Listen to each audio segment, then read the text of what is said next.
चलिए जानते हैं आज दिन भर की तमाम बड़ी खबरों को। पहली अपडेट में जानेंगे, सुप्रीम कोर्ट ने मोदी सरकार को दे दिया सख्त आदेश। कहा मणिपुर में राशन और दवाइयों की कमी, आसमान से गिराई जाएं जरूरी चीजें। तो उधर टमाटर और हरी सब्जियों की कीमतें कम होने से लोगों को मिली बड़ी राहत। तो उधर दिल्ली में होगी इंडिया गठबंधन की अगली बैठक, राहुल गांधी बोले अब सीट बंटवारे पर होगी चर्चा। तो उधर राजस्थान में मणिपुर जैसी घटना, महिला को बिना कपड़ों के घुमाए जाने पर मचा बवाल। तो उधर एक देश एक चुनाव के इस फॉर्मूले से 8 राज्यों में चली जाएगी विपक्ष की सरकार। तो उधर इसरो ने लॉन्च किया आदित्य L1 मिशन, बिंदु तक पहुंचने में लगेंगे 125 दिन। और भी बड़ी खबरों को जानेंगे विस्तार से, लेकिन उससे पहले यदि आप भी मानते हैं कि 2024 के लोकसभा चुनाव में कांटे का मुकाबला होगा तो इस वीडियो को लाइक कर, चैनल को लाल बटन दबाकर सब्सक्राइब करें और कमेंट बॉक्स में लिखें जय हिंद। दरअसल दोस्तों आपको बता दें कि सुप्रीम कोर्ट ने मोदी सरकार को सख्त आदेश दे दिया है और कहा कि मणिपुर में राशन और दवाइयों की कमी है, इसीलिए आसमान से जरूरी चीजें गिराई जाएं। सुप्रीम कोर्ट ने केंद्र सरकार और मणिपुर सरकार दोनों को सख्त निर्देश देते हुए कहा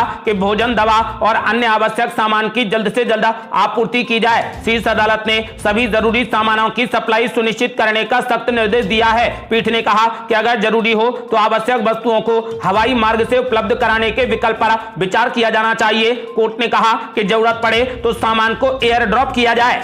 और बड़ी खबर, टमाटर और हरी सब्जियों की कीमतें कम होने से लोगों को मिली बड़ी राहत। दरअसल पिछले दिनों दिल्ली समेत देश भर में टमाटर की आसमान छूती कीमतों ने लोगों के पसीने छुड़ा दिए। इस पर लगाम लगाने के लिए सरकार ने नेफेड द्वारा सस्ती कीमतों पर लोगों को टमाटर मुहैया करवाना शुरू कर दिया था, जिससे लोगों को काफी राहत मिली। वहीं अब थोक बाजारों में टमाटर की आवक बढ़ने से कीमतों में काफी गिरावट आई है। हालिया दिनों में खुदरा बाजार में टमाटरों की कीमत 40 से 50 रुपए प्रति किलो पहुंच गई है। थोक मंडी में टमाटर की कीमत 25 से 30 रुपए प्रति किलो हो गई है। इस दौरान हरी और मौसमी सब्जियों की कीमतों में भी भारी गिरावट दर्ज की गई है या फिर वे स्थिर बनी हुई हैं। कीमतों में गिरावट से आम आदमी ने राहत की सांस ली है। और बड़ी खबर, अब दिल्ली में होगी इंडिया गठबंधन की अगली बैठक, राहुल गांधी बोले अब सीट बंटवारे पर होगी चर्चा। दरअसल इंडिया गठबंधन की अगली बैठक के स्थल को लेकर एनसीपी सांसद सुप्रिया सुले ने बड़ी जानकारी दी। उन्होंने कहा कि इंडिया गठबंधन की अगली बैठक दिल्ली में होगी। इस बीच राहुल गांधी ने कहा कि हमने इस बैठक में कुछ बड़े स्टेप लिए हैं। जो भी पार्टी इस इंडिया गठबंधन में है वो भाजपा को हराने के लिए यहां है। इस मंच पर जो दल है वो देश की 60% जनता का प्रतिनिधित्व करते हैं। उन्होंने कहा कि अब सीट बंटवारे पर अगली बैठक में चर्चा होगी। विपक्ष एक होगा तो भाजपा का जीतना असंभव होगा। राहुल गांधी ने कहा कि विकास में हम किसान गरीबों को साथ लेकर चलेंगे। केंद्र सरकार भ्रष्टाचार के केंद्र में है और प्रधानमंत्री मोदी का एक बड़ा कारोबारी के साथ में गठजोड़ है जिसका नाम सब जानते हैं। राहुल गांधी ने कहा कि इंडिया गठबंधन भाजपा और उसके भ्रष्टाचार के खिलाफ लड़ेगा और मुझे पूरा विश्वास है कि इंडिया गठबंधन भाजपा को हरा देगा। और बड़ी खबर, राजस्थान में हुई मणिपुर जैसी घटना, महिला को बिना कपड़ों के घुमाए जाने पर मचा बवाल। दरअसल राजस्थान के प्रतापगढ़ में मणिपुर जैसा मामला सामने आया। एक महिला को उसके ससुराल वालों ने गांव में बिना कपड़ों के घुमाया, जिस पर अब सियासत तेज हो गई है। बीजेपी के राष्ट्रीय अध्यक्ष जेपी नड्डा ने राजस्थान सरकार पर जमकर हमला बोलते हुए कहा कि राजस्थान में शासन व्यवस्था गायब है। उन्होंने राजस्थान के मुख्यमंत्री अशोक गहलोत पर आरोप लगाया कि राज्य पर ध्यान देने की जगह वो दिल्ली में आला कमान को खुश करने में लगे हैं। जेपी नड्डा ने कहा कि मुख्यमंत्री और मंत्री अपने आपसी झगड़ों को निपटाने में व्यस्त हैं और बचा हुआ समय दिल्ली में एक राजवंश को खुश करने में बीत रहा है। जेपी नड्डा ने कहा कि अब राजस्थान की जनता राज्य सरकार को सबक सिखाएगी।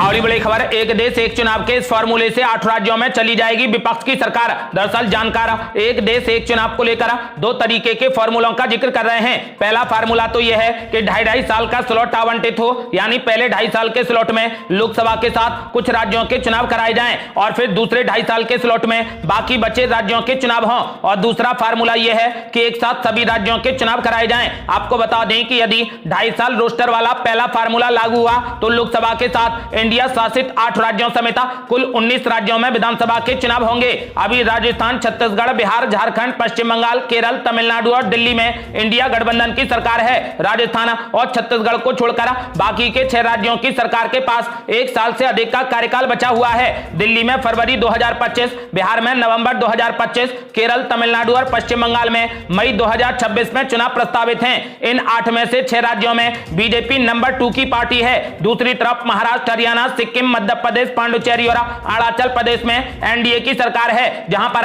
2024 में चुनाव पहले से ही प्रस्तावित हैं। मध्य प्रदेश में तो नवंबर 2023 में ही चुनाव होने हैं। यानी एक देश एक चुनाव का यह फॉर्मूला लागू होता है तो एनडीए के मुकाबले इंडिया गठबंधन को ज्यादा नुकसान उठाना उठाना पड़ सकता है। इतना ही नहीं, एक सर्वे के मुताबिक 77% मतदाता लोकसभा और विधानसभा के चुनाव के वक्त एक ही पार्टी को वोट करते हैं। ऐसे में जानकारों का कहना है कि यह मुद्दा अगर बीजेपी बनाने में कामयाब रही तो पार्टी को फायदा मिल सकता है, जिससे इंडिया शासित 8 राज्यों की सरकार चली जाएगी। अगली बड़ी खबर, इसरो ने लॉन्च कर दिया आदित्य L1 मिशन। अपने बिंदु तक पहुंचने में लगेंगे 125 दिन। दरअसल चंद्रयान 3 की सफलता के कुछ दिन बाद भारत ने शनिवार को अपने पहले सूर्य मिशन आदित्य L1 को प्रक्षेपित कर दिया। प्रक्षेपण भारतीय अंतरिक्ष अनुसंधान संगठन यानी इसरो के रॉकेट PSLV से किया गया है। सूर्य के अध्ययन के लिए आदित्य L1 को धरती से 15 लाख किलोमीटर दूर लैग्रेंजियन एक बिंदु तक पहुंचने में 125 दिन का समय लगेगा। आदित्य L1 के सफल प्रक्षेपण पर इसरो के अध्यक्ष एस सोमनाथ ने कहा कि आदित्य L1 अंतरिक्ष यान को इच्छित कक्षा में स्थापित कर दिया गया है और यह अपने बिंदु तक पहुंचने में 125 दिन का समय लेगा। अगली बड़ी खबर, मुख्यमंत्री M.K. स्टालिन ने बीजेपी पर बोला जबरदस्त हमला। बोले भाजपा शासन ने देश को कई तरीकों से कर दिया बर्बाद। दरअसल मुख्यमंत्री M.K. स्टालिन ने कहा कि तुरंत एक समन्वय समिति गठित की जानी चाहिए और एक CMP तैयार किया जाना चाहिए। वो CMP भारत गठबंधन का चेहरा होगा। उन्होंने कहा कि भाजपा शासन ने देश को कई तरीकों से बर्बाद कर दिया है। CMP को लोगों के सामने एक रोड मैप पेश करना चाहिए, जिससे ये बताया जाए कि हम इसे खत्म करने के लिए क्या करने का इरादा रखते हैं। आपको बता दें कि मुख्यमंत्री M.K. स्टालिन ने कहा कि भाजपा शासन ने देश को कई तरीकों से बर्बाद कर दिया है। अगली बड़ी खबर, अरविंद केजरीवाल ने भी मोदी सरकार पर बोला जबरदस्त हमला। बोले मोदी सरकार का होने वाला है पतन। दरअसल दिल्ली के मुख्यमंत्री केजरीवाल ने कहा कि ये लोग अपने आप को भगवान से भी बड़ा समझने लगे हैं और जब कोई खुद को भगवान से भी बड़ा समझता है तो उसका पतन निश्चित होता है। उन्होंने कहा कि अब सबको लग रहा है कि इंडिया गठबंधन मोदी सरकार के पतन का कारण बनने वाला है। उन्होंने कहा कि यहाँ जितने भी लोग आए हैं सब देश को बचाने के लिए आए हैं, कोई किसी पद के लिए नहीं आया है। उन्होंने ऐलान कर दिया है कि अब मोदी सरकार का पतन होने वाला है। अगली बड़ी खबर, सूर्य पर तापमान इतना कि हीरा भी गल जाए और दूरी इतनी कि प्लेन को पहुंचने में 20 साल लगे, वहां के लिए निकला आदित्य L1 मिशन। दरअसल चंद्रयान 3 की सफलता के बाद भारत ने सूर्य मिशन आदित्य L1 लॉन्च कर दिया। इसे लैग्रेंजियन बिंदु यानी L1 पर भेजा गया है। पृथ्वी से 15 लाख किलोमीटर की दूरी पर स्थित इस बिंदु तक मिशन को पहुंचने में लगभग 4 महीने का समय लगेगा। भारत के साथ साथ पूरी दुनिया में हिंदुस्तान के सूर्य मिशन को लेकर काफी दिलचस्पी बढ़ी है। सूर्य हमारे सौरमंडल की सबसे बड़ी वस्तु है। यह द्रव्यमान इतना है कि सूर्य में लगभग 13 लाख पृथ्वियां समा सकती हैं। सूर्य पृथ्वी से लगभग 10 गुना बड़ा है। आपको बता दें कि यदि इसकी गर्मी की बात की जाए तो यह इतना गर्म है कि हीरा तक पिघल जाए और इसकी दूरी की बात की जाए तो यह इतना दूर है कि किसी विमान यानी हवाई जहाज को इतनी दूरी तय करने में लगभग 20 साल का समय लगेगा। अगली बड़ी खबर, एक राष्ट्र एक चुनाव को लागू करना आसान नहीं, संविधान में करने होंगे कई संशोधन, बनाने होंगे नए कानून। दरअसल केंद्र सरकार ने पूरे देश में एक साथ चुनाव कराने की दिशा में बड़ा कदम उठाते हुए पूर्व राष्ट्रपति रामनाथ कोविंद को इस पर विचार करने वाली समिति का प्रमुख नियुक्त कर दिया है। मगर इसके लिए संविधान में व्यापक बदलाव करने के साथ ही नए कानून भी बनाने होंगे। इंडियन एक्सप्रेस की एक रिपोर्ट के मुताबिक मामला केवल इतने से ही सुलझने वाला नहीं है। इसके लिए राज्यों के बीच आम सहमति और चुनाव के बाद की जटिलताओं से निपटने के लिए सरकार को तैयार रहना होगा। बीजेपी की केंद्र सरकार एक राष्ट्र एक चुनाव के विचार को लागू करने की दिशा में आगे बढ़ती है तो उसके लिए संविधान में कई संशोधन करने होंगे। अगली बड़ी खबर, मशहूर कथावाचक धीरेन्द्र शास्त्री ने एक देश एक चुनाव का किया समर्थन। दरअसल केंद्र सरकार ने 18 से 22 सितंबर के बीच संसद का विशेष सत्र बुलाया है। इसी के साथ वन नेशन वन इलेक्शन की चर्चाएं तेज होने लगी हैं। ऐसे कयास लगाए जा रहे हैं कि केंद्र सरकार इसे लेकर संसद में एक बिल पेश कर सकती है। ऐसे में मशहूर कथावाचक धीरेन्द्र शास्त्री ने अब वन नेशन वन इलेक्शन का समर्थन किया है। धीरेन्द्र शास्त्री से मध्य प्रदेश के सतना में वन नेशन वन इलेक्शन के बारे में पूछा गया तो उन्होंने कहा कि राजनीति पर हम बहुत कम बोलते हैं, हमारा अनुभव बिल्कुल शून्य है, लेकिन इस राष्ट्र में आर्थिक सुधार जरूरी है। बहुत कम खर्च में अगर चुनाव हो और बचे हुए पैसों से गरीबों की मदद की जाए तो बहुत अच्छा होगा। हमारे क्षेत्र में बहुत पिछड़े लोग हैं, अच्छे हॉस्पिटल नहीं है, तो बचे हुए पैसे अगर यहां पर खर्च किए जाएं तो यह सबसे अच्छा होगा।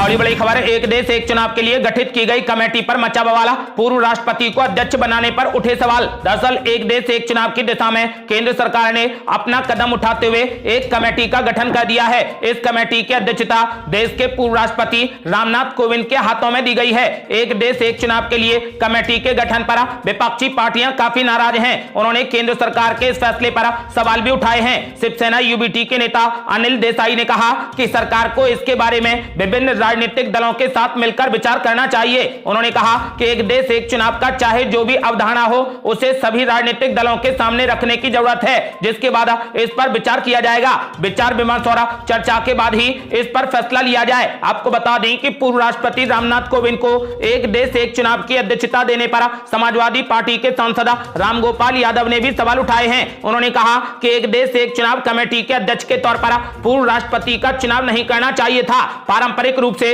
पूर्व राष्ट्रपति को किसी भी पद के लिए नियुक्त नहीं किया जा सकता है। अगर उन्होंने ऐसा किया है तो यह गलत है। पहले एक देश एक चुनाव पर चर्चा करना चाहिए और फिर इस पर निर्णय लेना चाहिए। और बड़ी खबर, राहुल गांधी ने कर दिया बड़ा ऐलान। बोले तेलंगाना, मध्य प्रदेश, छत्तीसगढ़ और राजस्थान में भी चुनाव जीतेगी कांग्रेस पार्टी। दरअसल कांग्रेस के पूर्व राष्ट्रीय अध्यक्ष राहुल गांधी ने कहा कि प्रधानमंत्री नरेंद्र मोदी का कांग्रेस मुक्त भारत का सपना कभी पूरा नहीं होगा। राहुल गांधी ने यह भी कहा कि उनकी पार्टी कर्नाटक में कुछ महीने पहले मिली जीत को तेलंगाना, मध्य प्रदेश, छत्तीसगढ़ और राजस्थान में भी दोहराएगी। राहुल गांधी ने पार्टी कार्यकर्ताओं को संबोधित करते हुए दावा किया कि राष्ट्रीय स्वयंसेवक संघ यानी आरएसएस, प्रधानमंत्री मोदी और भारतीय जनता पार्टी देश के सबसे पुराने राजनीतिक संगठन से डरे हुए हैं। राहुल गांधी ने कहा कि कर्नाटक में जो कुछ भी हुआ वो तेलंगाना, मध्य प्रदेश और राजस्थान तथा छत्तीसगढ़ के चुनावों में भी होगा। उन्होंने कहा कि इंडिया गठबंधन राष्ट्रीय चुनावों में भाजपा को हराने जा रहा है और कांग्रेस पार्टी चुनाव जीतेगी।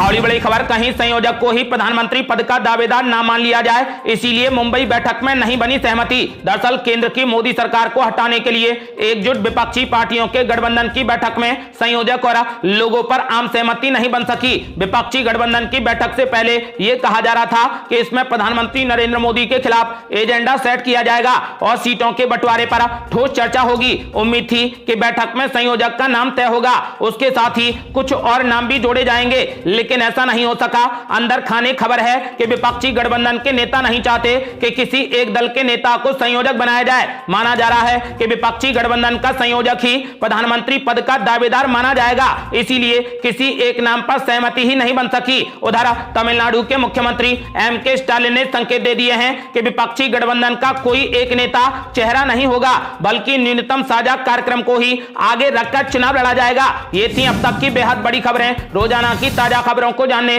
और हमसे जुड़ने के लिए चैनल को लाल बटन दबाकर सब्सक्राइब करें और घंटी बटन भी दबा दें। जल्दी मिलते हैं बड़ी अपडेट के साथ, तब तक के लिए जय हिंद, जय भारत।